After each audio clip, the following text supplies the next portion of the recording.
से वहाँ पे डिटेल से पढ़ने को मिलेगा। एथिकल निर्णय, नैतिक निर्णय कैसे होने चाहिए जब कोई पदस्थ या उच्च पदस्थ प्रशासनिक ऑफिसर कोई नीतिगत निर्णय लेता है तो उन निर्णयों में क्या क्या होना चाहिए, किन मानदंडों की कसौटी पे वो निर्णय खरे होने चाहिए। इसमें जैसे कल की जो चर्चा हुई उसमें पहली बात आई थी कि निष्पक्षता, इम्पार्शियल, पार्शियल पक्षपात करना, इम्पार्शियलिटी निष्पक्षता, तटस्थ, हिंदी में शब्द। तो वो तटस्थ है कि नहीं, उसके जो सेल्फ का एथिकल होता है, नैतिक चीज होती है, वो स्वयं को निर्देशित करती है कि कोई, और स्वयं को निर्देशित करने में मतलब क्या है, कोई नीति अच्छी या तब होती पहले उस डिसीजन को लेते हुए सेल्फ का अपनी आइडियोलॉजी पे लागू न हो जाए, अपनी उसको शर्त में है स्वार्थ परकता, अपना स्वार्थ। अगर आप किसी ग्रुप, किसी इंस्टीट्यूशन से, किसी मान लो कोई टेंडर उठाने जा रहे हैं आप बतौर ऑफिसर जिले का, और आप किसी के प्रति झुकाव है, चाहे वो कास्टिज्म के आधार पे हो, ठीक है, जाति, धर्म, संप्रदाय, या आपका कोई रिलेशनशिप हो। बहुत सारे देखो कई अधिकारियों के ऐसे आते, इसीलिए ये आप लोगों को इसलिए पहले पढ़ाए जाने की जरूरत है। हालांकि पढ़ने के बाद आदमी कितना ईमानदार रहेगा ये तो आने वाले समय में तय हो पाएगा। कि कई अधिकारियों के कॉन्ट्रैक्ट अपनी फर्म बना लेते हैं दूसरे के नाम से और उसी को टेंडर दिला देते। तो ये डिसीजन क्या है, स्वार्थ पड़ता, मतलब नीति, वो वास्तविक फिर उसमें क्या होता है, मैक्सिमम लाभ पे आधारित होती, प्रॉफिट चाहिए, और मैक्सिमम प्रॉफिट होगा तो नीति प्रभावित होगी। किसी सड़क का कॉन्ट्रैक्ट अगर दे दिया किसी अपने हितैषी बिल्डर को, तो क्या उसमें साहब का कमीशन है, तो क्या हो गई, नीतिपरक निर्णय, एथिकल, नैतिक रूप से निर्णय गलत हो गया। नैतिक रूप से होना चाहिए। अब तो गवर्नमेंट बहुत प्रयास कर रही है कि ऑनलाइन टेंडर हो, ई टेंडरिंग हो, सारी व्यवस्थाएं हो सब, लेकिन अभी भी बहुत तरीकों से प्रभावित किया जा रहा प्रशासन, अभी भी प्रभावित। यही तो सब रोकना है। ये जिस दिन समाप्त हो जाएगा उस दिन समाज और देश बड़ा अच्छा बन जाएगा। जिस चीज के लिए, नियत के लिए, अगर इस क्लासरूम पे 100 रुपये पेन पे अगर आता है तो 100 रुपये पेन पे खर्च किया जाए तो कभी इसकी समस्या नहीं आएगी। क्योंकि जो नियम, जो कानून, जो बजट बनाया जाता है वो इतना ठीक ठाक लेवल का बजट होता है, उसमें बहुत अच्छा काम किया जा सकता है, कोई भी हो। आप समझिए इतना करप्शन होने के बावजूद भी काम हो तो जाता है, बिल्डिंग बनती ही है, सड़क बनती ही है। अगर वो करप्शन ना हो तो अंग्रेजों के बनाए हुए पुल भारत में अभी भी हैं, धूमधाम से चल रहे हैं। कहीं कहीं पे तो ऐसा हुआ कि जो उनके बनाए पुल हैं वो तो अभी भी चल रहे हैं, और हमारे यहाँ जो बाद में आजाद भारत में बने वो टूट गए। एक सई नदी पे पुल है, सई नदी जाओ ना, हम लोग तो पड़ती रास्ते में, इसमें पुल है। अब उधर मरलावा क्षेत्र में वहां पे पुल बना था, वो पुल आज तक पास नहीं, पुल चल रहा है, इंजीनियरों ने पास नहीं किया। और जो अंग्रेजों वाला बनाया पुल था वो अभी भी है, जिंदा है, लेकिन उस पर आवागमन प्रतिबंधित कर दिया गया। आप समझिए कि वो कोई नया काम थोड़ी करते थे, लेकिन उनका जो बजट आवंटन होता था वो जिस काम के लिए होता था वो सारा का सारा पैसा वहीं चार्ज खर्च होता। तो बतौर नीतिगत निर्णय के लिए पहली है आप स्वार्थपरक ना हो, न स्वयं के प्रति या विभिन्न आयामों के आधार पर, जाति, धर्म, संप्रदाय, जो भी ठीक काम करने वाला व्यक्ति हो उसको काम करने का अवसर प्रदान करें आप अपने अधिकार लेते हुए। इसको समझने के लिए बहुत तमाम प्रकार के विद्वानों ने मिलकर मनोवैज्ञानिक आधार पर 6 प्रमुख इसके स्तंभ बताए।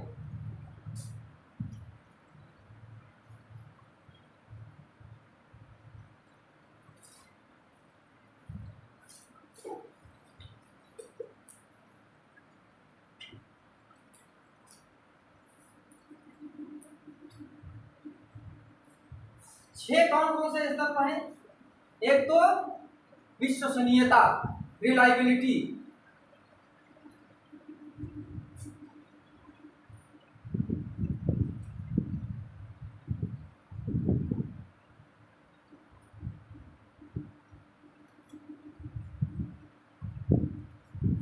विश्वसनीयता। विश्वसनीयता मतलब जो आप निर्णय ले रहे हैं वो विश्वसनीय है कि नहीं विश्वसनीय। जिसके बारे में निर्णय ले रहे हैं, अगर आपको जैसे टेंडर का उदाहरण है, टेंडर ले रहे हैं जिस कंपनी को दे रहे हैं वो रिलायबल है कि नहीं। एक शब्द है रिसर्च का, दोनों बड़े यूज होते हैं, वैधता।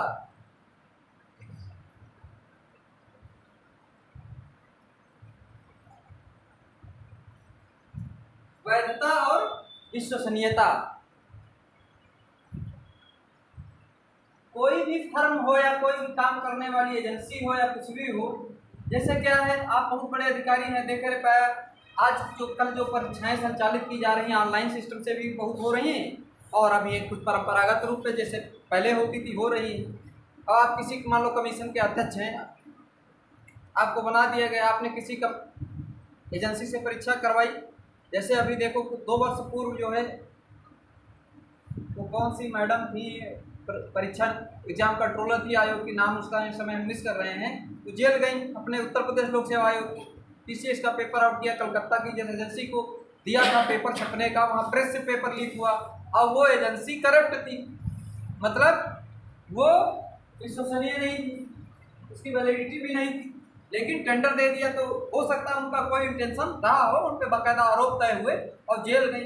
अभी जैसे हाल ही में केंद्रीय विद्यालय की परीक्षा हुई, भारत सरकार के स्कूल हैं उनकी भर्ती चल रही थी, उसमें परीक्षा हुई, तो हरियाणा में लोग पकड़े गए। ऑनलाइन वो क्या करते, सर्वर ही हैक कर लेते। तो जो प्राइवेट इंस्टीट्यूशन जहाँ पे परीक्षाओं के केंद्र बनाए जाते हैं, तो उन केंद्र किसके हैं? प्राइवेट एजेंसियों के हैं। हमारे आपके मतलब कोई भी जिसने फर्म बना ली, एजेंसी बना ली, जिसके पास 500 कंप्यूटर है, सिस्टम है, अब वो क्या करता, वो कई लोग पकड़े गए, कुछ बिहार में ऐसे सेंटर उनको प्रतिबंधित किया गया, पकड़े गए, हरियाणा में बैठे। अब ऑनलाइन वाले में तो इतना डिस्टर्बेंस है कि पता लगे कि सिंगापुर में बैठा व्यक्ति इंडिया का सर्वर हैक कर रहा है, वहाँ से सॉल्व करके भेज रहा है। तो इसमें तो जटिलताएं और बड़ी व्यापक हैं, इसको सिस्टम को मजबूत बनाया जाना चाहिए, और कम से कम सरकार को या जो भी कमीशन से निष्पक्ष एजेंसी हैं उनको जो प्राइवेट स्कूल है वहाँ पे प्रतियोगी परीक्षाओं के सेंटर बनाने से परहेज करना चाहिए। ये हमारा अपना सोचना है, क्योंकि वो चंद पैसों के लालच में उन पर कोई प्रभाव भी नहीं होता। जैसे गवर्नमेंट स्कूल जो है उसका टीचर है, उसका एम्प्लॉय है, उसकी नौकरी है, कम से कम यही थोड़ा डर है कि पकड़े जाएंगे तो जेल जाएंगे, नौकरी चली जाएगी। प्राइवेट सेक्टर और उसमें सबसे मजे बात, मतलब कोई मानक ही नहीं, मतलब हद है, क्या क्या करा रहे हो और कैसे आयोग इस पर ध्यान देना चाहिए। क्योंकि आप 3-4 साल रगड़ के पढ़ता है कोई विद्यार्थी, अब आप 2 मिनट में उसके साथ आपके उसमें जो एग्जामिनेटर बनते हैं, परीक्षक बनते हैं, वो 300-400-500 रुपए के लालच में ऐसे ऐसे लोगों को पता लगे हाई स्कूल फेल है, वो IAS की परीक्षा कर रहा है, आपकी आंसर शीट पे वो साइन कर रहा है। कम से कम यही सम्मान है। गवर्नमेंट स्कूल होगा तो कम से कम जो एग्जामिनर होगा वो कम से कम एक शिक्षक होगा, और शिक्षक है तो कम से कम स्नातक होगा, कंपटीशन फेस करके आया होगा थोड़ा बहुत, उसमें थोड़ी बहुत नैतिकता। मतलब ऐसा नहीं कि सब गवर्नमेंट सेक्टर वाले सब अच्छे ही होते हैं, लेकिन उनके कंपेरिजन में हम मानते हैं कि अच्छे होते हैं, उनको थोड़ा डर होता है अपनी नौकरी का, मान सम्मान का, जेल जाएंगे उसका। और जो प्राइवेट सेक्टर में कहता है आदमी चलो कुछ नहीं तो क्या है, तो इस मतलब क्राइम किस हद तक जा रहा है, नहीं तो इस पर कमीशन को देखना चाहिए। आप लोग अधिकारी बनिएगा, आयोग के अध्यक्ष बनने का मौका मिलिए तो ऐसे निर्णय लीजिएगा। हम समझाना चाह रहे हैं वैलिडिटी और विश्वसनीयता। विश्वसनीयता और वैधता से क्या आप समझते हैं?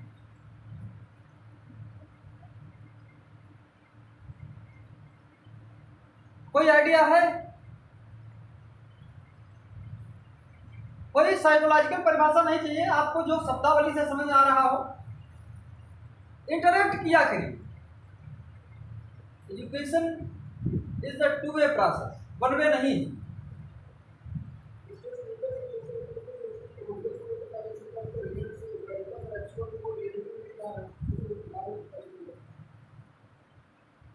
हाँ देखो, विश्वसनीयता क्या है कि मतलब हमें आप पे विश्वास, जैसे आपका कुछ परफॉर्मेंस हम देखें, हमने आपको 6 महीने पढ़ाया, आपका टेस्ट लिया और उसकी एनालिसिस की, तो हम विश्वास कर लिया कि मतलब ये लड़का ऐसा है, ये प्रीलिम्स पास कर जाएगा, ये हम ऐसा सोच रहे हैं। तो ये क्या है, विश्वसनीय है किसके लिए, हमारे लिए। लेकिन क्या ये वैलिड है, नहीं वैलिड नहीं, क्योंकि इसकी कोई गारंटी नहीं कि ये पास ही करेगा। ये रिसर्च के नाम बड़ा और साधारण सा एग्जाम्पल, सब्जी खरीदते सबके यहाँ सब्जी आती है, अब सब लोग मार्केट जाते हो, सबने देखा मार्केट। हम लोग छोटे से गांव हरदोई शहर में रहते हैं, यहाँ लखनऊ ये सब गांव है, बहुत बड़े सिटी, वहाँ ऐसे उदाहरण आपको गली गली मिल जाएंगे। सब्जी वाले के पास बांट देखा, कभी कभी क्या होता था, वो उसके पास बांट नहीं होता, ईटा का बांट बना लेता। खूब देखा बाजार में, अभी भी प्रचलित है, अभी चलो बाजार सब्जी में मिलेगा, सबके पास मिलेगा। वो कहता साहब ये 1 किलो है, आप मान लेते हो, आप विश्वास कर लेते हो और सब्जी 1 किलो मान के लेकर चले आते। वो 1 किलो का बट्टा वो विश्वसनीय तो है, लेकिन पर वैलिड नहीं। तो वैधता कब होगी, जब वो कुछ नाम्स होते हैं, मानक होते हैं, स्टैंडर्ड नाम्स, उनके आधार पे जब वो प्रमाणित होगा तो वो वैलिड। वो 1 किलो वाला बांट जिसपे बांट मापतौल विभाग की मोहर लगी हो, वो विश्वसनीय भी है और वैलिड भी। तो ये कोई जरूरी, जो चीज विश्वसनीय हो वो वैलिड भी होगी, ऐसा कोई कंपल्सन नहीं, जरूरी नहीं। लेकिन जो चीज वैलिड होगी वो विश्वसनीय जरूर। ये कभी उदाहरण एग्जाम्पल जीवन में भूलोगे नहीं। तो जब भी आप निर्णय लेने जा रहे हैं इस संदर्भ में, प्रशासनिक संबंध नीतिपरक निर्णय, इसके दूरगामी परिणाम में दूसरे क्या हो, विश्वसनीयता होनी चाहिए और वैधता भी होनी चाहिए। दूसरा है जवाबदेही।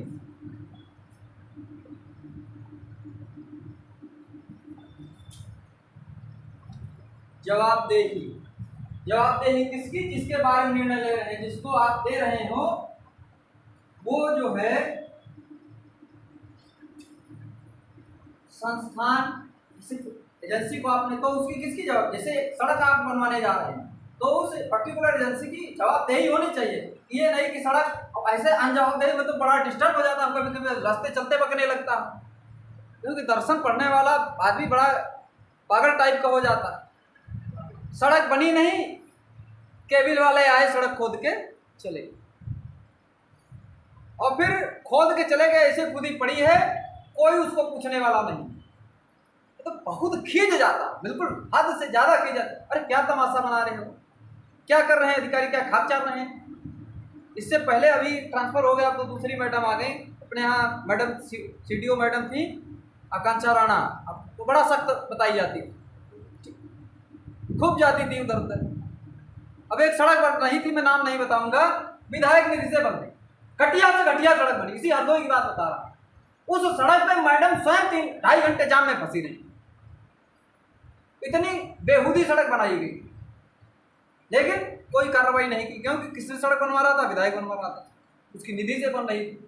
तो क्यों, ये एक जो हम पढ़ा रहे हैं डिसीजन मेकिंग, क्या ये आपने इम्प्लीमेंटेशन किया और आप पढ़ के जाते। इसीलिए कहते हैं कि जो हम पढ़ते हैं वो व्यवहार नहीं होता, अगर वो सब व्यवहार हो जाए तो सारे कष्ट दूर हो जाए। सरकार हमारे भरण पोषण के लिए हमें खूब तनख्वाह देती है, जिससे हमारी दाल रोटी 2 टाइम की बड़े सुकून से चल सकती। और अगर नोटों के बिस्तर पे सोना है तो फिर पूरा हिंदुस्तान मिल जाए तब भी आपको कम ही लगेगा, फिर हवस आएगी कि पूरा वर्ल्ड क्यों ना मेरा हो। एक बार सिकंदर जब वर्ल्ड विश्व विजय करके जा रहा था तो उसको कुछ संत मिले, फकीर टाइप के लोग।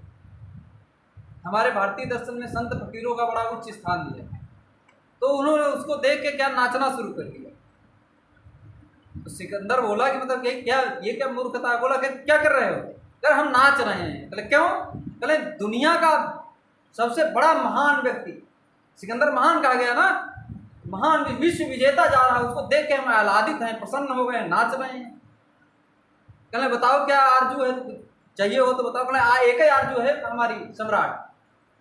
कहले हम तो फकीर आदमी, हमको कुछ चाहिए नहीं, और हम ये जो अंग वस्त्र पहनते हैं ये फट फटा जाता है कभी, तो कई बार इसको सिलना पड़ता है, तो एक हमारी ये सुई ले लो और इसको जब वहाँ आना स्वर्ग तो साथ लेते आना, वहाँ ज़रूरत पड़ेगी तो हम अपना सिल लेंगे। सिकंदर कहने लगे मूर्ख हो क्या, कुछ जाता है सुई, यहाँ से कुछ जाता है? कहले यही तो तेरे को समझाना था, जब तेरी औकात सुई तक ले जाने भर की नहीं है, ठीक है, और तू दुनिया भर का मार काट हजारों लोगों को अनायास ही मृत्यु को उतार रहा है, इसका क्या फायदा होगा? तो इतनी सी छोटी बात, कभी किसी के अंतिम संस्कार में सम्मिलित हुए हैं, लड़के लोग सम्मिलित हुए हों, उस समय देखो कितनी बढ़िया बढ़िया फिलासफिकल बातें होती हैं, मतलब ऐसे फिलासफी मतलब लगता है ओशो यहीं पे आ गए हैं, ठीक है, और 2 घंटा बाद फिर वही माया। और ये सच है, यही लोगों को बात समझ नहीं आती। भैया सरकार ने आप लोग जिसके लिए अपॉइंटमेंट किया है वो काम ईमानदारी से हो जाए, सबसे बड़ी पूजा इबादत आपकी वही हो गई। आप शिक्षक हैं तो अच्छे ठीक तरीके से पढ़ाइए, आप प्रशासनिक अफसर हैं, आप अपने उत्तरदायित्व का कोशिश करिए से अधिक किसी के साथ अन्याय न हो, तो आपकी इबादत आपकी पूजा हो गई। आपको 10 घंटे बैठ के जो है ध्यान लगाने की कोई ज़रूरत नहीं। आप अपने कर्तव्यों का निर्वहन ठीक तरीके से नहीं कर रहे हैं, यही एथिक्स है, यही डिसीजन मेकिंग। एक लाइन में कहा जाए तो पूरा सिलेबस समाप्त।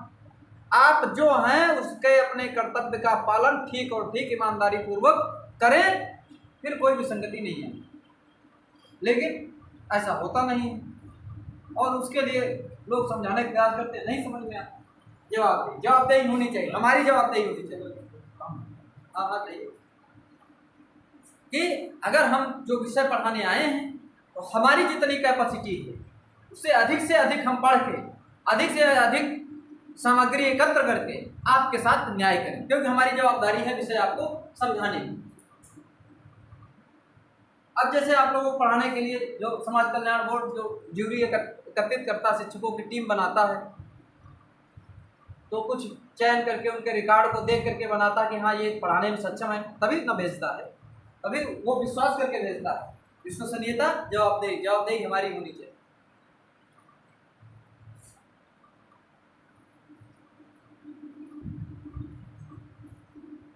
सम्मान,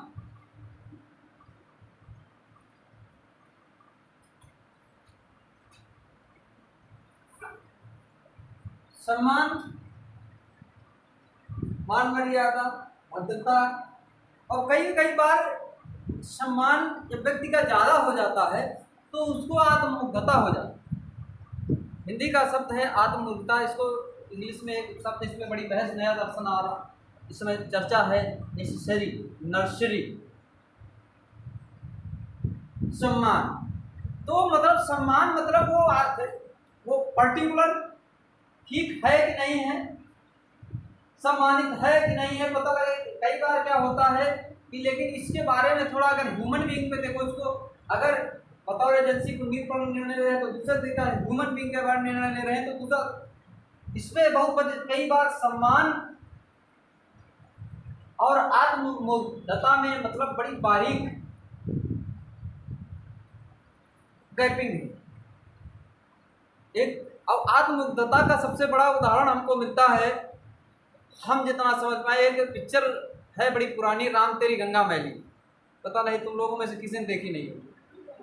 उसमें एक गाना है, नायक कहता है कि जहाँ तू जाएगी वहाँ ही मैं आऊँगा, जहाँ तलक इस जहाँ से उस जहाँ तक मैं ही मैं। जब इस स्थिति को आ जाए मैं ही, थोड़ी दर्शन की बातें हैं, हम हैं तो ठीक, हम अच्छे हैं, यहाँ तक तो बात ठीक, ये सम्मान स्वाभिमान की बात है। अब मैं ही अच्छा हूँ, बात बिगड़ गई, गड़बड़ हो गई।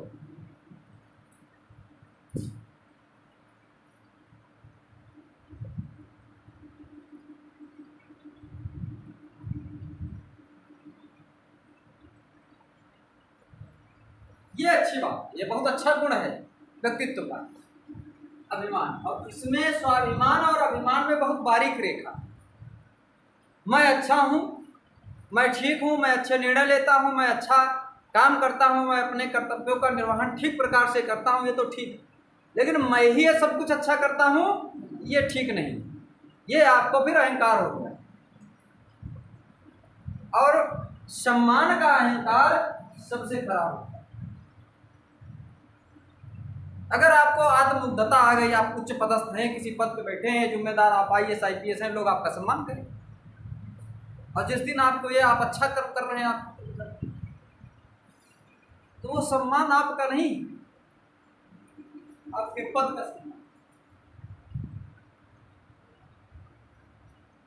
आप अभी समाज में जाते होंगे, आपको लोग दूसरे नजरिए से देखते हैं, और आप जब जिस दिन IAS IPS PCS अफसर पर, जिस दिन अफसर बन के समाज में जाएंगे, आपको दूसरे नजरिए से देखा जाएगा, उनका नजरिया चेंज हो जाएगा।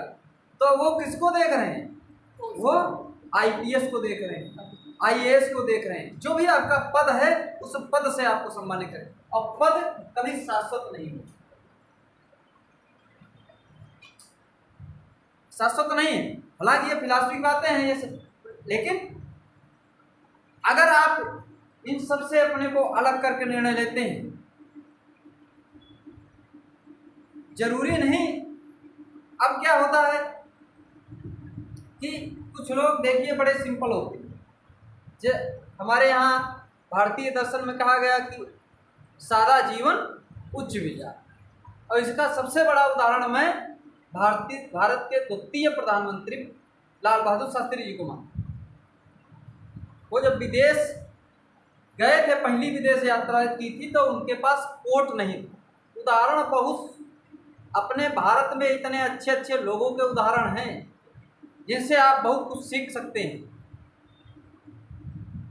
तो नेहरू जी का कोट, उधार का कोट पहन के वो उन्होंने पहली विदेश यात्रा की। आजकल जो ग्राम प्रधान हो जाता, समझ रहे हो, उसकी भैंस तक कोट पहनती है। और अभी बहुत हाल है, ये तो पुरानी घटना है। APJ अब्दुल कलाम का नाम सुना हो, भारत के राष्ट्रपति, सर्वोच्च पद को सुशोभित किया। जब रिटायरमेंट हुआ था, राष्ट्रपति भवन जिस दिन खाली किया था, 3 कोट, 3 पैंट, कुछ किताबें और पेंशन उनकी तो दान में जाती थी। जो गांव की पाठशाला थी, उसको सारी जहाँ से पढ़ाई की थी उन्होंने, उसको दान कर दिया। इससे ज़्यादा सामान नहीं निकला था। तो ऐसे ऐसे उदाहरण हैं, इसीलिए वो सिलेबस का पार्ट बने। उनकी एक किताब है विंग्स ऑफ फायर, अग्नि की उड़ान, उसमें आत्मकथा है। अब ये साधारण मानव नहीं थे, ठीक है, मैंने भगवान को नहीं देखा, लेकिन इनके रूप में मैं भगवान को मानता हूँ। ये सब ईश्वर के अंश थे, साक्षात संत अवतार थे। जीवन भर साधुता से निर्णय लिया। लेस मात्र की गलती इनके व्यक्तित्व में कहीं नहीं देखने को मिलती है, हमको तो नहीं मिलती। इससे बहुत कुछ सीखा जा सकता है। और घोषणा की थी, आकांक्षा की थी कि हे मेरे ईश्वर, और सारे धर्म जाति बंधनों से मुक्त थे, खूब गीता पढ़ते थे, वीणा बजाते थे। ये सब इस्लाम में प्रतिबंधित है, संगीत। जो सूफिज्म आया, हमारे यहाँ सूफी संत हुए, उन्होंने संगीत को एक्सेप्ट किया। इस्लाम में संगीत प्रतिबंधित है, जो लोग इस्लाम के जानकार हैं। और वो वीणा बजाते थे, बड़ी अच्छी वीणा बजाते थे, गीता का नित्य प्रतिपाठ करते और इस्लाम के भी सिद्धांतों को मानते थे। ऐसा नहीं कि इस्लाम के सिद्धांतों को नहीं मानते। तब जाके व्यक्ति वो पूजनीय है। ऐसे लोगों को पढ़िए। अगर आप जीवन में बहुत, एक बड़े महान दार्शनिक थे, उन्होंने कहा कि अगर आप किसी से मिले, किसी अच्छे विद्वान व्यक्ति से, अच्छे का मतलब विद्वान व्यक्ति होता है, ठीक है, अच्छे का मतलब 10 करोड़ का मालिक नहीं, वो कोई हो सकता है का, उससे आप पूछिए। अगर आप उसके जैसा बनना चाहते हैं तो उससे केवल एक बात पूछ लीजिए कि आप कौन कौन सी किताबें पढ़ते हैं। क्योंकि बेहतर जिंदगी का रास्ता बेहतर किताबों से होकर जाता है। जैसा आप अध्ययन करेंगे वैसे आपके विचार बनेंगे, और जो जैसा सोचता है वैसा ही बन जाता है। अगर आप प्रशासनिक अफसर कि ये सोचकर पढ़ाई करें कि हमें बनना है तो बन जाओ। अब अगर ये सोच के क्लास में बैठे होगे कि अरे चलो फ्री का है मज़ा ले लें, नहीं टाइम है बाहर धूप है, इससे बढ़िया 1.5 घंटा यहीं मज़ा लेते हैं, तो कुछ तो मामला बेकार हो जाएगा। 4 दिन बाद आप हमको भूल जाएंगे, हम आपको भूल जाएंगे। इसलिए जीवन की क्लैरिटी होनी चाहिए। मैं बार बार इस शब्द पर फोकस करता हूँ। आपको क्या करना है ये तय कर लीजिए, और फिर उसी रास्ते पे बढ़िए। गारंटी हमारी आपको सफलता मिलेगी। निश्चित तौर पर देर हो सकती है, हो सकता है किसी, अब ईश्वर दिमाग सबको बराबर देता है, ये कतई मन में वहम मत पालिएगा कि वो बहुत फलाना व्यक्ति टैलेंटेड है, ऐसे ऐसे आईएएस बने हैं जिनका एकेडमी रिकॉर्ड बहुत खराब, 12th फेल एक उपन्यास है। मैं पिछली बार जब डिसीजन मेकिंग पढ़ाया था तब भी कहा था, कुछ लोग हैं पुरानी क्लास वाले, पढ़ा होगा नहीं, गारंटी है हमारी जिन्होंने पढ़ा हो। अब देखिए कैसे उस व्यक्ति ने सारे आयाम तोड़ दिए, टेम्पू चलाई, चक्की पाटा किया, कुत्ता टहलाने की नौकरी की, बाद में आईपीएस बना, फिर लगन थी उसको। तो किसी इसके बहुत से आयाम हो सकते हैं कि भाई हमारे पास पैसा नहीं है, हम कैसे इतनी बड़ी महंगी पढ़ाई पढ़ ही नहीं सकते। आप उसको देखिए उसने क्या क्या किया, उससे गरीब यहाँ कोई बैठा नहीं है, ये गारंटी। ठीक, विश्वसनीयता होनी चाहिए, जवाबदेही होनी चाहिए, सम्मान होना चाहिए, सम्मानित होना चाहिए।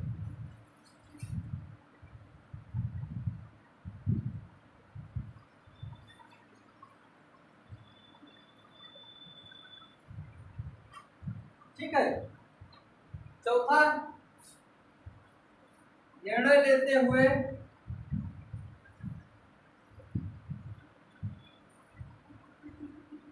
न्यायप्रिय। न्यायप्रिय मतलब आपको अगर किसी अधिकार प्राप्त है किसी चीज का, तो आप उस पद के साथ, उस अपने निर्णय के साथ न्याय करेंगे। अब अपने निर्णय के साथ आप न्याय तभी कर पाएंगे जब आप स्वार्थ से रहित हो, आप निष्पक्ष हो। समझ है? ये निष्पक्षता, तटस्थता, विनयशीलता, सरलता, ये सब विश्वसनीयता में आ जाए।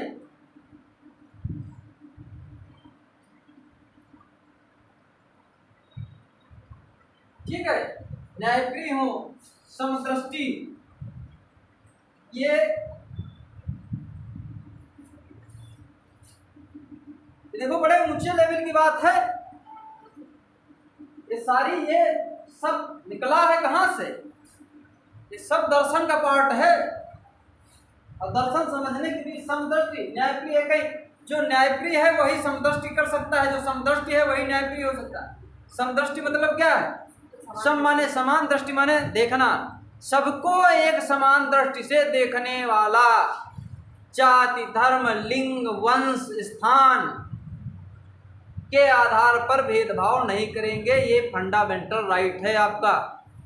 इसी में है अंतिम चरण, नागरिकता का विकास।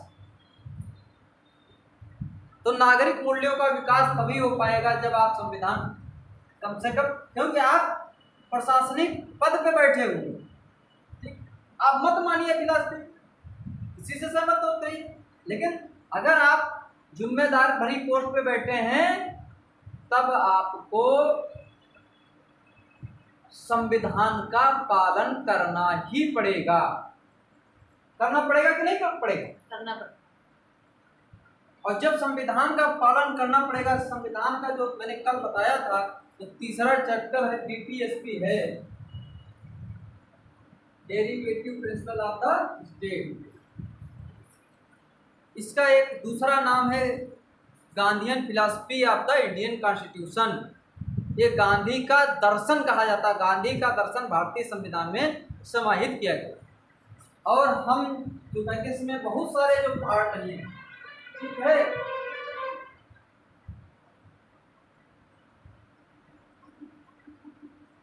जनवरी 1948 को गांधी जी की निधन हुआ था। महाप्राण पे चले गए थे, नाथूराम गोडसे ने गोली मार दी थी। यदि गांधी जी जीवित होते ये भारत का नुकसान हुआ, संविधान में नुकसान हुआ उनके न रहने से। अगर गांधी जी जीवित होते तो जो डीपीएसपी के बहुत सारे प्रोविजन, ठीक है, वो हो सकता संविधान के दूसरे भाग में और उसी समय लागू कर दिए जाते हैं। डीपीएसपी कोई गलत चैप्टर नहीं, इसमें क्या किया गया है, ये एक ऐसा पार्ट है संविधान का जिसको आप कोर्ट में चैलेंज नहीं कर सकते। ये स्टेट की इच्छा पर निर्भर है, मर्जी पर निर्भर। राज्य जब अपनी स्थिति देखेगा उनको लागू करेगा। तो कम से कम पंचायतें भी यही हैं, ठीक है। 91वां संविधान संशोधन द्वारा लागू किया गया। बाद में पंचायत कहाँ सबसे पहले लागू की? नागौर, इलाहाबाद, राजस्थान में, नागौर जनपद। तो वो प्रोविजन कम से कम गांधी जी जो रूट लेवल का संविधान जो था व्यवस्था, उसको ताकत, डेमोक्रेसी की पावर जनता तक सीधे पहुंचाना चाहते, तो कम से कम वो प्रोविजन ना हो। जो शिक्षा के शैक्षिक उपबंध हैं वो शायद उनके बारे में यहाँ पे न रहकर कहीं दूसरी जगह उसका प्रोविजन किया गया, क्योंकि देश को कंपलसरी एजुकेशन देते देते 2010 52-50 में संविधान लागू कर दिया गया, ठीक है। 60 वर्ष लग गए वो व्यवस्था प्रदान करते करते। तो हो सकता है ये व्यवस्थाएं संविधान में उसी समय की गई होती। दूसरा है नागरिकता का विकास।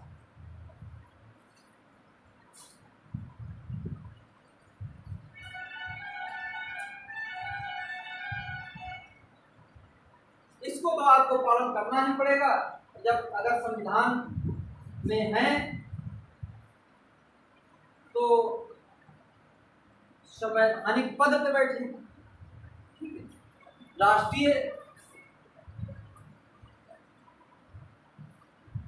जो भारत के संविधान के तहत व्यवस्था की गई है उसके तहत आपको पद धारित करते हैं, तो आपको भारत के संविधान जो नागरिक मूल्य है उनका पालन करना है। तो दूसरा है अंतिम इसका देख रेख।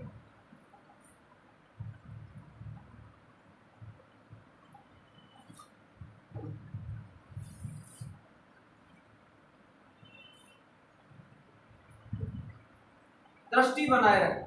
आपने जो भी सिस्टम डेवलप किया है क्या वो काम ठीक हो रहा है कि नहीं, मॉनिटरिंग करना, जिसको अंग्रेजी में। सड़क बन रही तो ठीक बन रही, मानकों को पूरा कर रही कि नहीं कर रही। जिस एजेंसी में आप काम करवा रहे हैं वो काम अपना ठीक तरीके से निष्पक्षता पूर्वक, ये जो सारे आयाम है जितने सिद्धांत हैं इनके तहत वो कार्य कर रही है कि नहीं कर रही।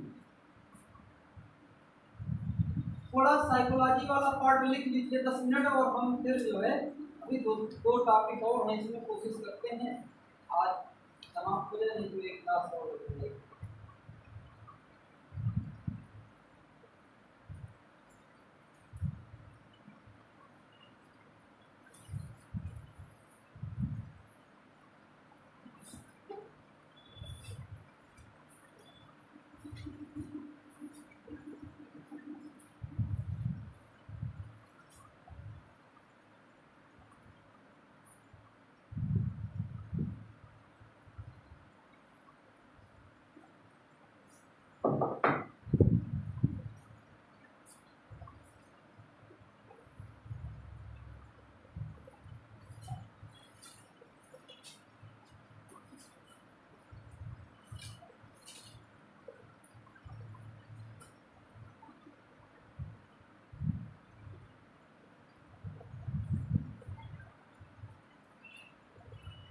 निर्णय निर्माण एवं समस्या समाधान, decision making and problem solving.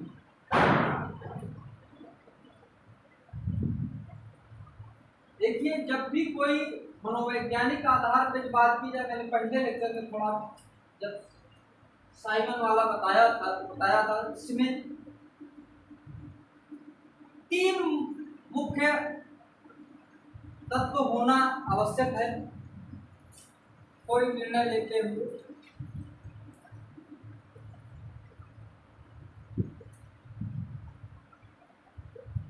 बौद्धिकता, दूसरा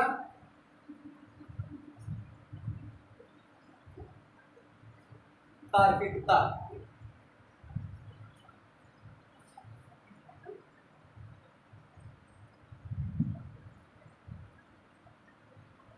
वैज्ञानिकता।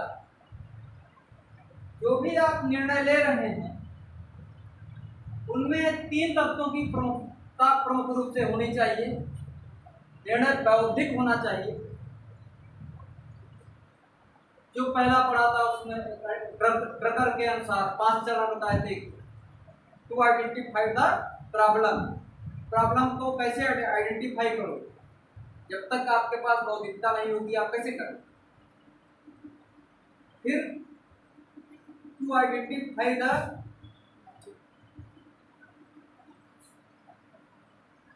बोलो बोलो, अरे बोलना चाहिए, इसमें क्या बहुत ज्यादा क्या गलत हो जाएगा।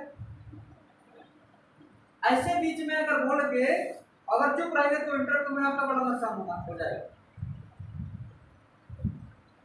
ठीक है, समस्या का पता लगाना। दूसरा था उपलब्ध विकल्पों को। विकल्प कैसे लगाएंगे, मैंने बताया था ट्यूबलाइट वाला उदाहरण। तार्किक लॉजिक, आपका वैलिड तर्क होना चाहिए। अब तर्क कैसा होना चाहिए, वैलिड होना चाहिए। तो वैलिड कहाँ से आएगी, वैज्ञानिकता। साइंटिफिक होना चाहिए। साइंटिफिक, वो ईंट का भट्टा 1 किलो वाला वो साइंटिफिक नहीं है, वैज्ञानिक नहीं है। लेकिन 1 किलो वो जो इस पे मोहर लगी है वो वैलिड। तो ये 3 प्रमुख तत्व हैं, इन्हीं पे पूरी निर्माण की प्रक्रिया उपलब्ध है। इस पे मनोवैज्ञानिकों के हैं तो जो पीसीएस की परीक्षा जो लोग देंगे वहां पे यहाँ से सवाल आते हैं, तो मैं जो महत्वपूर्ण समझता हूँ दिखा दूंगा। और उसके अलावा मैं आपको ये सारा फोटोकॉपी करा के अगले दिन दे दूंगा। ठीक है, लिख लीजिए। साइमन के अनुसार निर्णय प्रक्रिया, इसको लिखते जाइए, मैं पढ़ा चुका हूँ। नोट आप अपनी भाषा में लिख लिया, बाकी इसका फोटोकॉपी करा के हम आपको दे देंगे। साइमन के अनुसार निर्णय 3 चरणों में पूर्ण होगा। 3 चरण। पहला क्या है, पहला यही है बौद्धिकता, ये बताया, बौद्धिक क्रिया। दूसरा डिजाइन,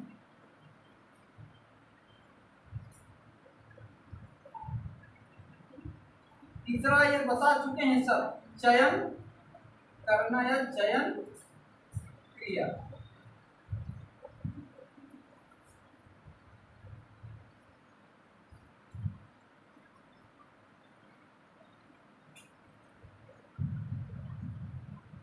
बौद्धिक क्रिया मतलब निर्णय करता ये बता सके कि समस्या कहाँ है, समस्या क्या है, कैसी है समस्या, इसके बारे में वो निर्णय ले सके। जब समस्या पता चल गई तो डिजाइन क्रिया।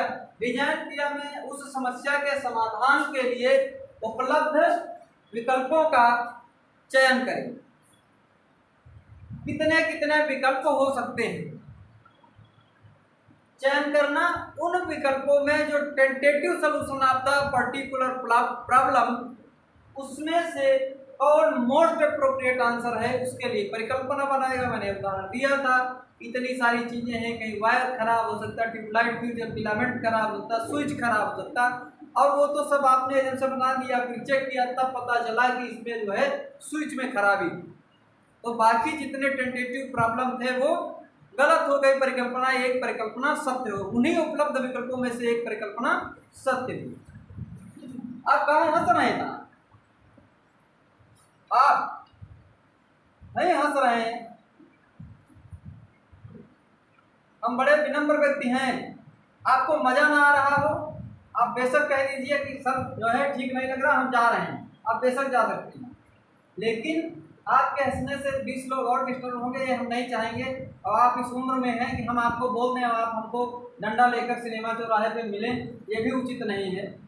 ठीक है, आप समझदार हैं, ठीक ठाक उम्र है, और उम्र के बारे में निर्णय लेने का, आप स्वयं के बारे में जिस पड़ाव पे आप बैठे हैं, इसमें सारे लोग जितने बैठे हैं 22 से लेकर 23-24 साल की उम्र होगी, किसी की कम भी होगी।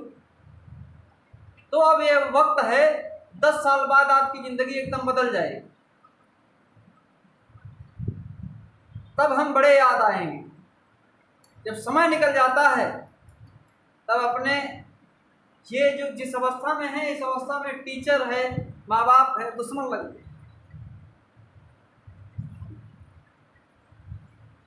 क्योंकि हम भी इस दौर से गुजरे हैं। और इस दौर में अगर समेट लिया अपने आप,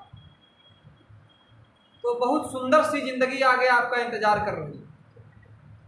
और अगर इस दौर में अपने आप को बिखेर दिया, फिर आने वाले जो भी जीवन है, देखो ये बड़ा सत्य है, बहुत कड़वा सत्य है कि जाना तो यहाँ से पड़ेगा। अब किसी भी हो, कोई भी हो, जन्म निश्चित नहीं है लेकिन मृत्यु निश्चित है, जो भी यहाँ पे आया। तो जो बचा हुआ काल है वो आपको कष्ट देगा, और वो कष्ट ना दे तो आप ठीक समय से काम कर लीजिए, और काम करेंगे ठीक तरीके से तो उसका परिणाम अवश्य आएगा, ये हमारी गारंटी। मैंने बहुत सारे विद्यार्थियों को देखा, बहुत लोगों ने लेट पाया। अभी एक हमारे मित्र, हम लोग थोड़ा नौकरी जल्दी पा गए, उन पे पारिवारिक जिम्मेदारियां थी, बेचारे बच्चे थे और बहुत परेशान रहते थे। आप समझिए, जब 35 वर्ष, 40 वर्ष, 36 साल, 38 साल आदमी अपनी ज़िंदगी के पढ़ाई में गुजार देता है, और उसके पास जब कुछ नहीं होता, अभी आपको ये मजाक लग रहा होगा, जब स्वयं आओ वहाँ पे उस स्थिति में होंगे तब आप इस चीज़ को देखो। तो उनका अभी पिछली साल अब ट्रेनिंग शुरू हो गई है। अभी जो पिछला रिजल्ट आया पिछले साल PCS का, उसमें डिप्टी जेलर का पद उनको मिला। तो पूरे ज़िंदगी की मेहनत में ब्याज सहित, सूद सहित जिसको बोलते हैं, वसूल हो गई, सुखांत हो गया। अब आने वाला जीवन उनका और उनके परिवार का, उनके बच्चों का सुंदर हो जाएगा, ठीक हो जाएगा, ठीक तरीके से। इतिहास हमें इसीलिए पढ़ाया जाता है, इतिहास पढ़ाने का, इतिहास का विद्यार्थी होने के नाते हम ये कहने का अधिकार रखते हैं, इतिहास इसीलिए पढ़ाया जाता, नहीं तो इतिहास बिल्कुल मत पढ़ाया जाता। उसकी कोई ज़रूरत नहीं थी स्कूल में पढ़ाने की। कि इतिहास से केवल और केवल सबसे बढ़िया आप ये अनुभव ले सकते हैं कि आप दूसरे की हुई गलतियों द्वारा सीख ले सकते। जीवन बहुत छोटा है, अपने जीवन को प्रयोगशाला बनाओगे तो समय बहुत निकल जाएगा, क्योंकि औसत आयु तो 67-68 साल ही है सामान्यतः। कोई है तुम 80 साल जी जाओ, 100 साल जी जाओ, वो अलग बात। तो या तो दूसरे की गलती से सीख लो और अपने जीवन को ठीक कर लो, और नहीं तो फिर अपनी जिंदगी में करो गलती, एक्सेप्ट प्रयोग करो, प्रयोगशाला बना लो। या तो कोई दूसरा गुटखा खा रहा है, उसको बीमारी हो रही, तो उससे सीख लो कि गुटखा खाना बुरी बात है, नहीं खाएंगे। और अगर नहीं विश्वास है तो फिर खाओ 10-15 साल गुटखा, फिर देखो जब आप स्वयं को बीमारी, ये आप तय करेंगे। अपने जीवन के सबसे बड़े ड्राइवर आप। जैसी गाड़ी चलाएंगे वैसा परिणाम आएगा। आउट ऑफ कंट्रोल चलाएंगे दुर्घटना हो जाएगी। ठीक क्लच, ब्रेक, एक्सीलेटर, गियर का सही समय पे सही इस्तेमाल करेंगे तो आप कभी जीवन में असफल नहीं। क्योंकि हम लोगों ने वो दौर देखा है, बुरे से बुरा वक्त देखा, और अब अच्छे से अच्छा वक्त भी चल रहा है। ईश्वर की कृपा से दाल रोटी का जुगाड़ है ठीक ठाक।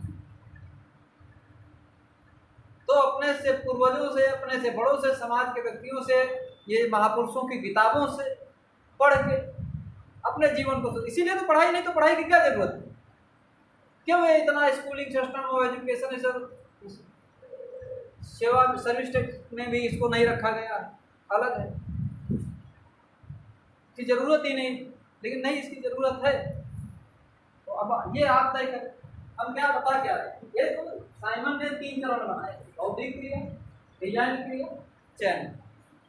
आगे तो इसमें PCS में 2-4 सवाल उसके भी करा देंगे।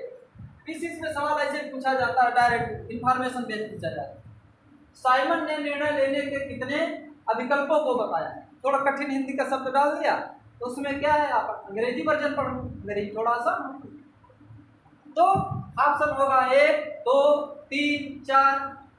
तो अगर, क्योंकि ये डायरेक्ट इन्फॉर्मेशन है, आपने पढ़ा है तभी सही कर पाएंगे, नहीं तो तुक्का यहाँ पे नहीं चलेगा। और आईएएस में मैंने आपको दिखाया कैसे सवाल पूछे जाते हैं, वहां इस थ्योरी से कोई लेना देना है नहीं। आगे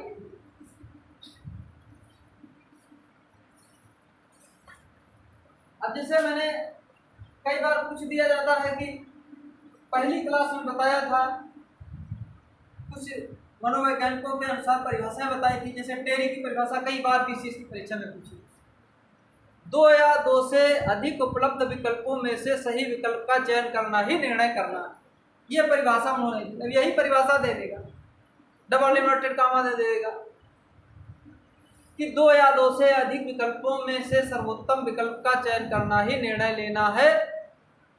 ये परिभाषा, ये यह कथन किस विद्वान का है? चार ऑप्शन नीचे दिए होंगे, टेरी का है। ऐसे सवाल पूछे जाते हैं। अब मैं इसको फोटो कॉपी करा के सब दे दूंगा, आपके पास सारा मैटर होगा।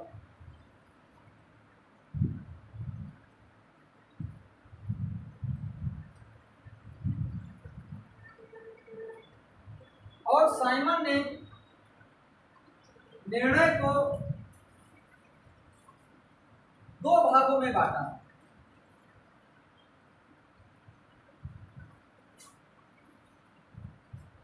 ये साइमन की निर्णय प्रक्रिया के चरण हैं। ये दो विकल्पों में बांटा है, एक नियोजित निर्णय,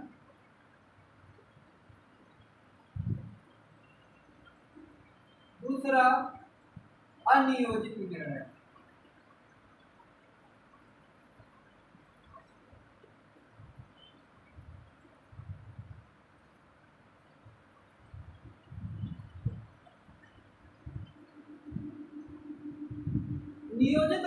नियोजित निर्णय वो निर्णय होते हैं जो जिनकी पुनरावृत्ति बार बार होती है, जो दिन प्रतिदिन, जैसे क्या है नियोजित, कार्यालय का टाइम है, सुबह 10 बजे से कार्यालय ओपन होगा, शाम को 6 बजे तक कार्य किया जाएगा, तो ये क्या है नियोजित निर्णय। ये बार बार रोज रोज वही प्रक्रिया दोहराई जाएगी, इनमें दोहराव की प्रक्रिया होती है।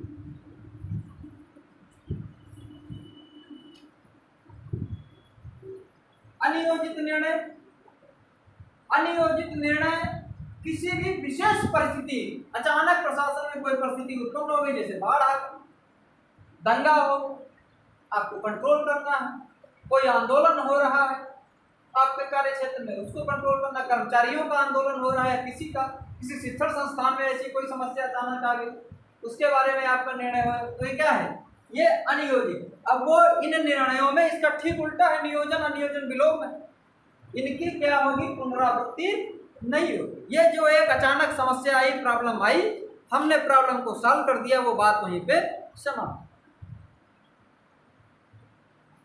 तो नियोजित निर्णय, अनियोजित।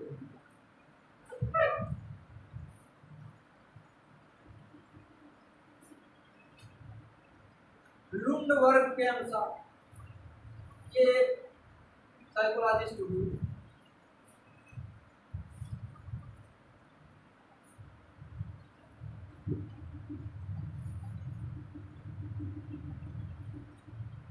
ये मैंने साथ दिखा दी थी, विवेचित लुंड वर्ग के अनुसार निर्णय प्रक्रिया वह होती सर लिखे है जिसमें एक व्यक्ति दूसरे व्यक्ति को प्रभावित करने का कार्य करता है अपने निर्णयों द्वारा। ये लिखा है आपके पास।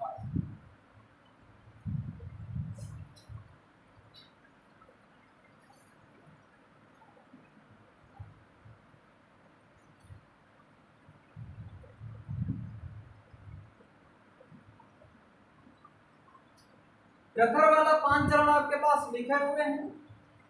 हाँ,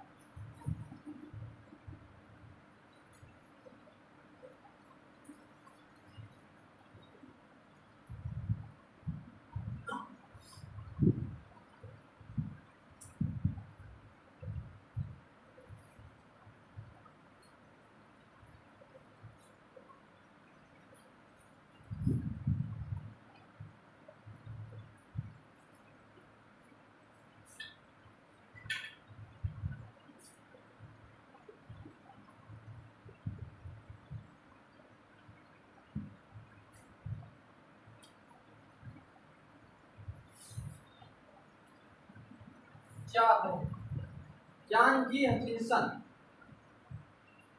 ने निर्णय निर्माण की 5 विधियां बताई। तो ऐसे सवाल इंफॉर्मेशन में पूछ दिया जाएगा।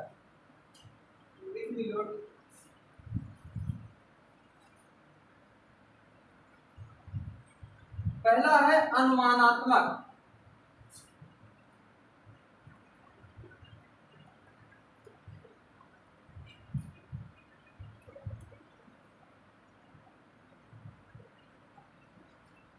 अनुमानात्मक विधि वो होती है जिसमें अनुमान, जैसे शाब्दिक शब्द समझ आ रहा है, किसी भी समस्या के बारे में पूर्व के अनुभव के आधार पर निर्णय लिया जाए।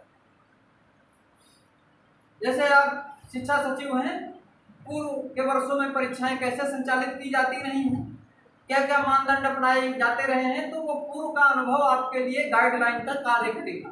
उसके आधार पे आप अपना निर्णय कर सकते हैं। आप जिला अधिकारी हैं, नकल रोकने के अभियान में आप क्या क्या कार्य कर सकते हैं, तो उससे पहले क्या क्या उस पर एक्शन लिए गए, कैसे कैसे सचल दस्तों का गठन किया गया, किन मंडलों में निर्धारण किए गए, कितने सेक्टर मजिस्ट्रेट बनाए गए, इनको कितने स्कूलों की जिम्मेदारी दी जाए, इसके आधार पे आप उसमें, और फिर पूर्व के क्या रिजल्ट रहे, कितने अच्छे परिणाम आए जो पूर्व का मॉडल था, अगर उसमें कहीं संशोधन करने की जरूरत है, जिन अधिकारियों को उत्तरदायित्व तो सौंपा गया, क्या ये वो ओवरलोड नहीं था, यदि था तो इस बार ओवरलोड कम किया जाए तो परिणाम बेहतर आए। क्योंकि क्या है, इसके जो भी आप निर्णय लेते हैं उससे उसकी सफलता का, मैंने पहले दिन बताइए, और ये सत्य नहीं कि निर्णय केवल अपने आप में कोई अच्छा और बुरा नहीं होता है, उसके परिणाम उस निर्णय को अच्छा और बुरा बनाते हैं।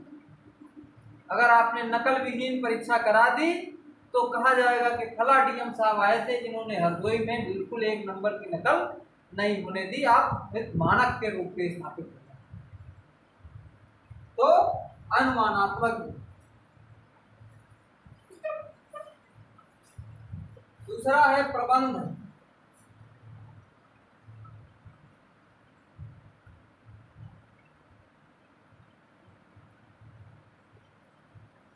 प्रबंध सिद्धांत।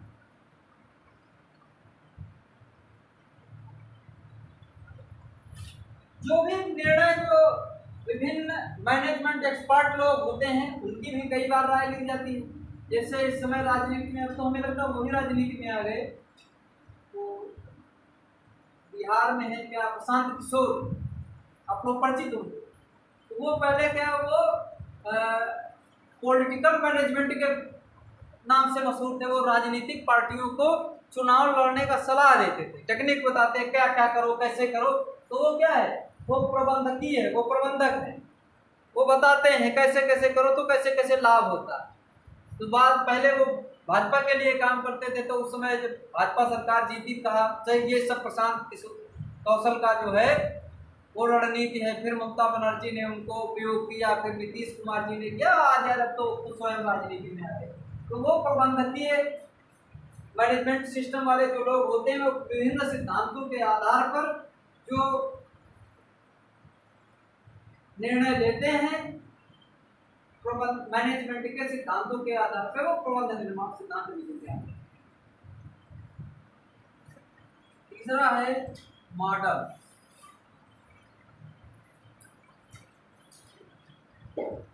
मॉडल में किसी का मॉडल है, प्रशासनिक मॉडल बहुत सारे सिद्धांत, जैसे आपने डकर का मॉडल देखा, 5 आयाम उन्होंने बताए, उनके सिद्धांतों के आधार पर निर्णय लेने की प्रक्रिया है, तो मॉडल विधि कहलाती है। चौथा है, ये बड़ी अच्छी है, सबसे ज्यादा इसका उपयोग किया जाता है, व्यवहारिक।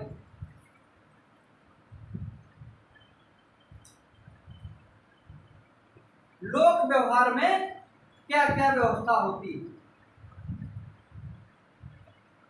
उन तत्वों के आधार पर निर्णय किया जाता है जो समस्या को सीधे तरीके से प्रभावित किया जाता है, प्रभावित करती है। अंतिम है, इसका बहुत बड़ा योगदान है, इसको छोटे से लेकर बड़े स्तर पर भारत सरकार में तो पूरा एक डिपार्टमेंट बना है,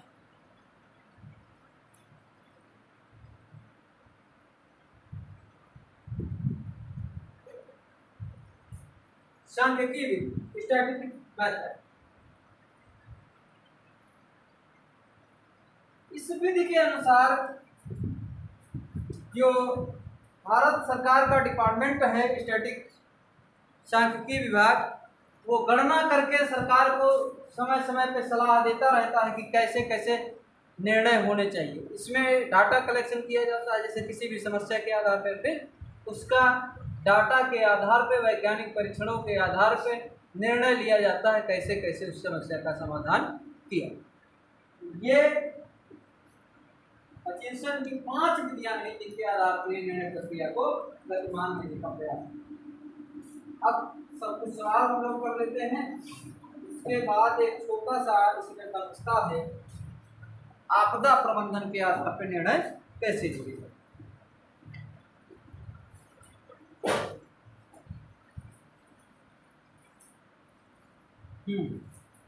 कई बार आपको सिचुएशन बेस्ड ऐसा सवाल आपके इंटरव्यू में भी पूछा जाता है। आप एक अति महत्वपूर्ण कार्य के लिए कहीं जा रहे हैं, रास्ते में एक ट्रक एक बस को टक्कर मार देती है तथा बस के कई यात्री बुरी तरह घायल हो जाते हैं, इससे वहां पर भीड़ लग जाती है। आप इस घटना को देखकर क्या करें? ऑप्शन नंबर ए, आधिकारिक कार्य के महत्व को देखते हुए अपने ड्राइवर से कहेंगे कि घटना स्थल से चुपचाप निकल चलो, यहाँ रुककर समय बर्बाद मत। ऑप्शन नंबर बी, ड्राइवर से कहकर अपनी गाड़ी रुकवाएंगे, एम्बुलेंस भेजने हेतु नज़दीकी अस्पताल तथा पुलिस थाने को फोन करेंगे तथा बचाव एवं राहत दल के आने के बाद ही वहां से जाएंगे। खुद कार के में आगे की सीट पर बैठ जाएंगे तथा ड्राइवर से कहेंगे कि पीछे की सीट पर सर्वाधिक गंभीर रूप से घायल जितने व्यक्ति आ सकते हैं उन्हें बैठाकर रास्ते में सबसे पहले पड़ने वाले अस्पताल में छोड़। लोगों को सलाह देंगे कि एक दूसरे की मदद करो क्योंकि यही मानव धर्म। बी और सबका भी तो समझ में आने लगा, सवाल निकलने लगा। बी, आप अधिकारी, आप तुरंत फौरन एम्बुलेंस जो भी सर्विस जो भी सेवाएं हैं आपातकाल की उस समय उनको तुरंत कॉल करेंगे और चूँकि आप एक ऑफिसर हैं तो आपकी बात तुरंत सुनी जाएगी और तुरंत उनको घटनास्थल पर आने का निर्देश देंगे और जो भी घायल हैं उनको राहत पहुँचाने का कार्य जारी किया जाएगा।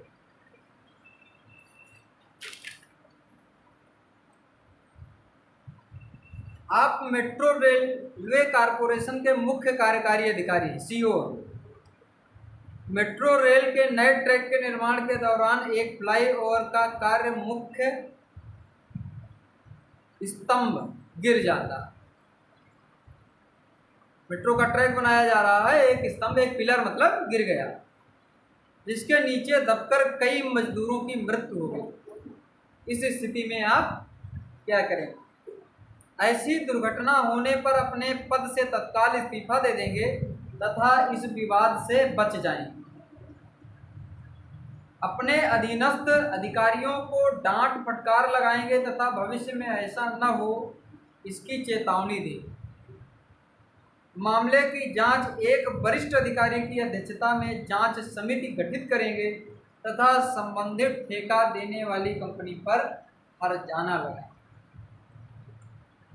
प्रेस कॉन्फ्रेंस बुलाकर मुआवजे की घोषणा कर देंगे तथा यह कह देंगे कि बड़े कार्यों के दौरान यह सब होता रहता है जिसे सामान्य घटना की तरह लेना चाहिए। मामले की जांच एक वरिष्ठ अधिकारी की अध्यक्षता में समिति करेंगे तथा ठेका लेने वाली कंपनी पर हर्जाना। इसीलिए बड़े बड़े काम होते मतलब क्या है, कंपनी ने गड़बड़ किया मतलब उसने कंपनी ने, अब ये आप जिम्मेदार अधिकारी हैं, आप जो तीसरा स्तंभ था आप जवाबदेही तय करेंगे। उसने मतलब इसके मतलब ठीक तरीके से काम कंपनी ने नहीं किया, इसीलिए दुर्घटना। तो बड़े काम होते हैं तो उससे पहले उसकी प्लानिंग की जाती है। पुल बनेगा तो पिलर तो बनेगा ही और उसमें इस पर सब पहले वर्क कर लिया जाता है कि जो है कि गिरेगे तो उस पर एक तो दुर्घटना हो ना, ये सब प्लानिंग की जाती है, तो दुर्घटना हो ना, और यदि हो जाए तो न्यूनतम लाश। अर्थशास्त्र का एक सिद्धांत है, युद्ध किसी के हक में नहीं होता। हमारी तू में पाकिस्तान के साथ बराबर चलती रहती है। कई नागरिक मतलब लोग, वो तो राजनीति का बड़ा मुद्दा हो जाता है, लेकिन युद्ध अर्थशास्त्र का सिद्धांत है कि यदि संभव हो तो युद्ध को टाला जाए। युद्ध नहीं होना चाहिए, युद्ध किसी के हित में नहीं है, चाहे जीतने वाला देश हो चाहे हारने वाला। यदि संभव हो तो युद्ध को टाला जाए, और यदि युद्ध असंभावी हो जाए, मतलब अब टल नहीं सकता, निश्चित है लड़ना ही है, तो पराजय को टाला जाए, उसकी कीमत चाहे जो उठानी पड़े, कितना भी खर्चा हो, हार न हो। अगर हार गए तो डबल नुकसान। अगला ये क्वेश्चन, आपको किसी ग्राम पंचायत में समाचार पत्रों में प्रकाशित अनियमितता की खबर के संदर्भ में महात्मा गांधी ग्रामीण रोजगार गारंटी कार्यक्रम के तहत कराए गए कार्यों की जांच का कार्य सौंपा गया। ऐसी स्थिति में आप क्या करें? और इसमें तो भ्रष्टाचार तो खूब होता ही है। इस पे तो माननीय प्रधानमंत्री ने सदन में कहा है, जब 2014 में प्रधानमंत्री बने मोदी जी, तो इस प्रोग्राम पे उनका पार्लियामेंट में भाषण है, उन्होंने कहा था कि ये आपके फेल्योर का शिखर स्तंभ है कांग्रेस के, तो मैं इस योजना को बंद नहीं करूंगा, ये योजना सतत रूप से चालू है। अब ऑप्शन क्या क्या है, आपको जिम्मेदारी दी गई है। ग्राम प्रधान से इस मामले में समझौता कर सही कार्य होने की रिपोर्ट बनाकर प्रेषित करते हैं। बड़ा घटिया ऑप्शन है, इसमें कोई दम ही नहीं। संबंधित मामले में अपने वरिष्ठ अधिकारियों से परामर्श लेंगे तथा तत्पश्चात कार्रवाई करेंगे। मामले का किसी प्रतिष्ठित गैर सरकारी संगठन से सोशल ऑडिट कराएंगे तथा उसके निष्कर्षों के अनुरूप अपनी रिपोर्ट बनाएंगे। 14 है, मामले की स्वयं मौके पर जाकर जांच करेंगे। ग्राम पंचायत के कार्यों की वीडियोग्राफी एवं संबंधित लेखों की जांच करके रिपोर्ट बनाएंगे। यही हो जाए। ऑप्शन बड़े कमजोर। एक और, आप एक राज्य में वरिष्ठ सिविल सेवक के रूप में नियुक्त। इस वर्ष आपके राज्य के एक क्षेत्र में भीषण सूखे के कारण फसल चौपट हुई और स्थिति अत्यंत खराब है। राज्य सरकार द्वारा आपको उस क्षेत्र के अधिकारियों को सूखे की समस्या से निपटाने हेतु उचित कदम उठाने के लिए आवश्यक जानकारी एवं संसाधनों के उपयोग के संदर्भ में निर्देश उपलब्ध कराने का कार्य सौंपा है। आप ऐसी स्थिति में क्या करें? क्षेत्र के उच्च अधिकारियों को समझाएंगे कि वे प्रभावित स्थानों पर जाकर जनता की समस्याओं को देखें और अपने स्तर से अपेक्षित निर्णय लें। ऑप्शन बी, उनसे कहेंगे कि क्षेत्र में उपलब्ध संसाधनों को आवश्यकता अनुसार सूखा पीड़ितों को उपलब्ध कराएं और वहां पेयजल एवं सिंचाई व्यवस्था की उपलब्धता सुनिश्चित करें।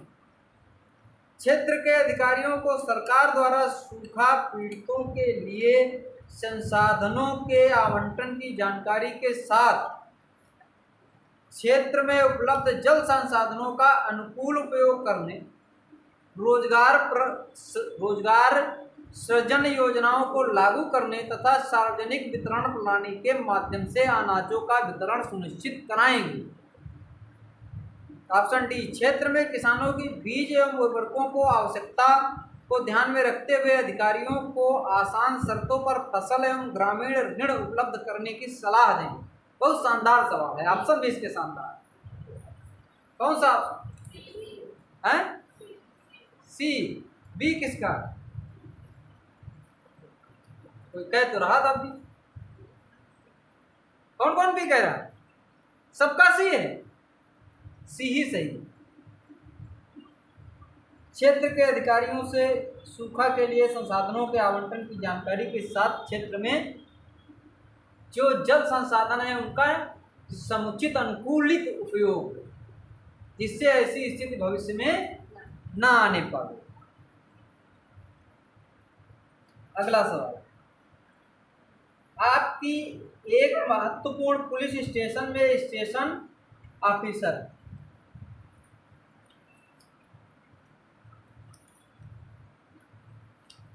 आप पाते हैं कि उस पुलिस स्टेशन में आम नागरिकों की शिकायतें दर्ज करने की उचित व्यवस्था नहीं है, विशेषकर महिलाओं एवं वरिष्ठ नागरिकों के लिए अपेक्षित एवं अनुकूल वातावरण का अभाव है। इस स्थिति में आप क्या करें? आप जनता, पहला ऑप्शन है, आप जनता की शिकायतों के निपटान के लिए आप पुलिस स्टेशन में ही हर समय उपलब्ध रहेंगे। लोगों के द्वारा, ऑप्शन नंबर बी, की गई शिकायतों के बारे में आप समय समय पर जानकारी लें।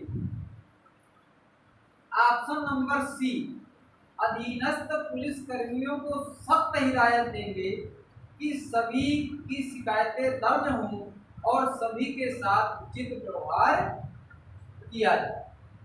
ऑप्शन नंबर डी, महिला एवं वरिष्ठ नागरिकों सहित सभी आम नागरिकों की शिकायतों को दर्ज कराने के लिए आवश्यक सहायता पुलिस स्टेशन में उपलब्ध कराने के साथ आप अपना मोबाइल नंबर नोटिस बोर्ड पर उपलब्ध कराएंगे। डी और सबका डी, हाँ बोलो ना। सी और सी या डी? सी या बी? सी या बी? डी तो नहीं होगा, कोई अपना नंबर क्यों नोटिस बोर्ड पे छोड़ के जाए। और आप लोगों को डी।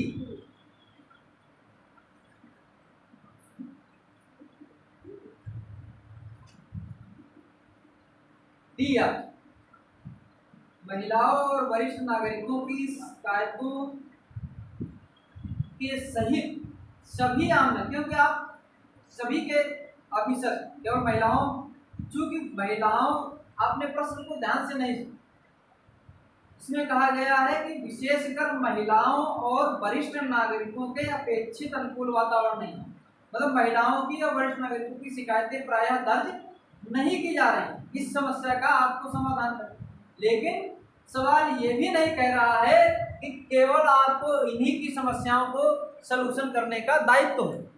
उसके साथ साथ ऑफिसर, आप पुलिस इंचार्ज तो सभी के हैं, हर व्यक्ति के हैं, सभी नागरिकों के हैं। तो इसीलिए सभी नागरिकों के साथ साथ महिलाओं और वरिष्ठ नागरिकों की समस्याओं के साथ साथ सभी आम नागरिकों के साथ ऐसा हिदायत देंगे अपने अधीनस्थों को कि उनके साथ समुचित व्यवहार किया जाए, और साथ ही अपना मोबाइल नंबर नोटिस बोर्ड पे, जिससे आपको सूचना है। अब आप अगर सर किसी पद, प्रशासनिक पद पे हैं, प्रशासनिक क्या, अब तो छोटे कर्मचारियों के भी, क्योंकि उनको गवर्नमेंट अपना निजी मोबाइल नहीं देती है, जितने आप अधिकारी हैं, IAS, IPS, CEO, police incharge, दरोगा, इनको सबको सीयूजी नंबर मिलता है। जो सरकारी नंबर होता है उसकी गाइडलाइन है कि उस नंबर को कभी अरे आप स्विच ऑफ नहीं कर सकते। अगर वो नंबर जो सीयूजी दिया हुआ नंबर अगर स्विच ऑफ है, बंद जा रहा है, तो ये कर्मचारी जो उसकी जो पद है, आप अपने पद की नियमावली का उल्लंघन कर रहे हैं, इसके तहत आप पे कार्रवाई हो सकती है।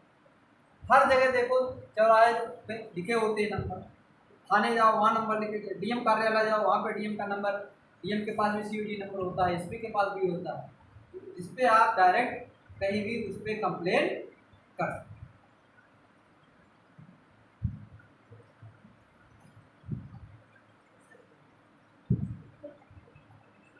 एक अंतिम सवाल, एक शहर की नगर पालिका के जलापूर्ति, सफाई एवं सड़क निर्माण विभाग में परस्पर समन्वय का अभाव। नगर पालिका अपनी मान लो हरदोई की, जलापूर्ति, सफाई, सड़क निर्माण, क्योंकि जो शहर के अंदर की सड़कें हैं वो नगर पालिका परिषद बनाती है। इनमें आपस में कोऑर्डिनेशन नहीं है, परस्पर समन्वय का अभाव।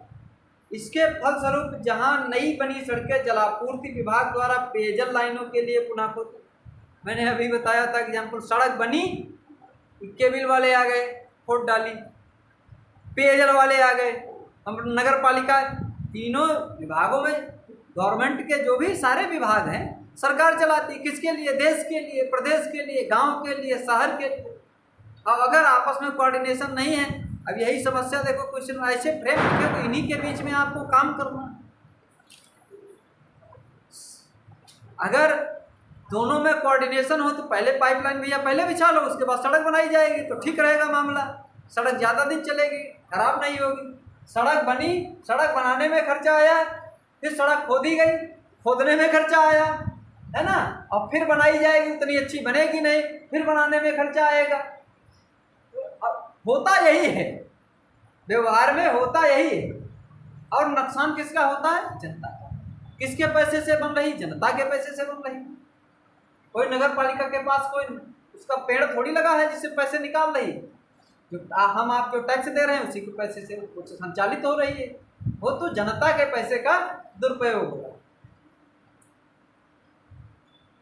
पेयजल विभाग द्वारा पुनः सड़क खोद दी गई, वहीं सफाई व्यवस्था भी चरमराई हुई है। नगर पालिका प्रशासन के मुख्य अधिकारी होने के नाते आप क्या करें? ऑप्शन ए, तीनों विभागों के अधिकारियों से आपसी परामर्श के द्वारा समस्या के समाधान के लिए कहें। समस्याग्रस्त क्षेत्र का स्वयं निरीक्षण कर समस्या के समाधान के लिए अधिकारियों को फटकार लगाएं। तीनों विभागों के अधिकारियों के निश्चित समयांतरालों पर अपनी उपस्थिति में बैठक आयोजित कराकर विवादित मुद्दों का हल समयबद्ध रूप से निकालेंगे। तीनों में से किसी एक विभाग के अधिकारी को मुख्य समन्वयक अधिकारी बनाकर क्रियान्वयन हेतु अधिकार प्रदान करें। क्या करेंगे? सी। और कोई ए ऑप्शन है किसी का? नहीं, सी। तीनों उनके निश्चित टाइम ड्यूरेशन, और इनका बैठकों का दौर फिक्स होता है। जो पूरा प्लानिंग जो मॉडल होता है, मॉडल आधारित निर्णय, इसका पहले से फिक्स होता है कि कितनी नगर पालिका परिषद की बराबर बैठकें होती हैं, पाक्षिक बैठक होती है, मासिक बैठक होती है, त्रैमासिक होती है, छमाही होती है, वार्षिक होती है, पूरी समीक्षा होती है। लेकिन कई बार बता रहे हैं सिद्धांत को दूसरा होता है, व्यवहार दूसरा होता है, सड़क बनाई नहीं जाएगी और खोदी नहीं जाएगी तो फिर बार बार कमीशन कहाँ से आएगा? कई बार क्या होता है, इन्हीं नगर पालिकाओं में, महानगरों में या पीडब्ल्यूडी विभाग में उसी करप्ट व्यक्ति को बार बार जो है टेंडर मिलता रहता है, क्योंकि वो जो ऊपर बैठे लोग हैं उनको लाभ पहुंचाने के लिए ऐसा प्राय किया जाता है।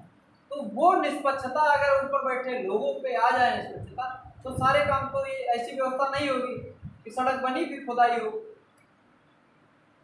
हम तो गए नहीं, यहाँ कोई तो सुभाष नगर मोहल्ला है, बताते हैं वहाँ एक तो पहले कभी सड़क बनी नहीं थी, बड़ी मुश्किल से एक बार बनी, और जैसे सड़क बनी, हमारे मित्र हैं तिवारी जी, वो बता रहे थे कि जैसे सड़क बनी वैसे केबिल वालों ने फिर खोद डाली, तब से आज तक जो है सड़कें वैसे खराब पड़ी हुई हैं। एक तो बड़ी मुश्किल से बनती है डेवलपमेंट, तो जिम्मेदारी होती है कि यह आपस में पहले तय करो, पैसा खर्च हुआ, लेकिन इसमें जो काम करने वाले लोग हैं, जो पदस्थ अधिकारी हैं, उनका व्यापक स्वहित छिपा होता है, और वो अपने स्वहित के चक्कर में अब कितने लोग सदियों से सड़कों पर चोटिल हो रहे हैं, गिर रहे हैं, बच्चे घायल हो रहे हैं, प्रभावित हो रहे हैं, कोई सुनने वाला नहीं। अब एक दो तीन लोगों की गलती होगी, कितने लोग फेस कर रहे हैं? तो आप लोग जो भी बनेगा, जो भी प्रशासक में जाएगा, वो बहुत से, इसीलिए कहते हैं जब प्रशासन बनता है लोगों के इंटरव्यू को, तो देश सेवा को 3 साल बाद सेवा में आने के बाद पता नहीं वो जुनून, वो देश सेवा कहाँ चली जाती। लोग आपके एक गलत कार्य से हजारों लोग प्रभावित होते हैं।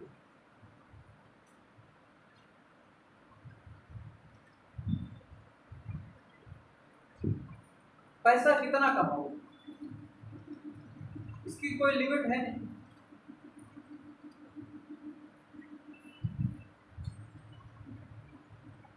इससे ग्रीडीनेस से पूरे सिस्टम को, इसीलिए आपको नैतिकता, निर्णय ये सब पढ़ाया जा रहा है कि आपके अंदर वो क्वालिटियाँ पैदा हो जाएं। लेकिन हम भी कितने शानदार लोग, खूब पढ़ेंगे नैतिकता, खूब दर्शन पढ़ के जाएंगे, जितना ज़्यादा दर्शन पढ़ के जाएंगे उतना ज़्यादा करप्शन के मार्केट बन जाएंगे आगे, है नहीं?